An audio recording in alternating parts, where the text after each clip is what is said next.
Do majstrovstiev sveta v hokeji už ostáva menej ako 100 dní a ak ste si mysleli, že maskota budú hrať slovenskí herci, možno budete prekvapení. Títo herci sú vlastne Kanaďania. Hokejových fanúšikov sme sa opýtali, či o tom vedeli. Ich reakcie nepotrebujú komentár.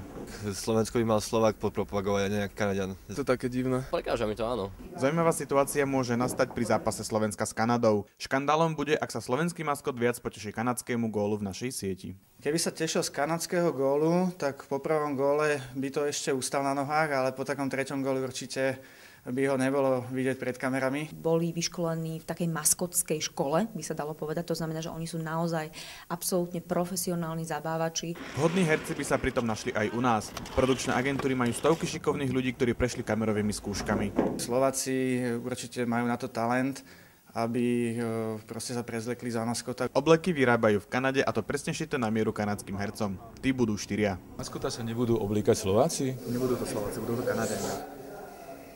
To je smutné.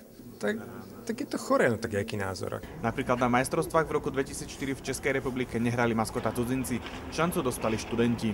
Byli vybráni z studentů, nejednalo sa o profesionální herce či baviče.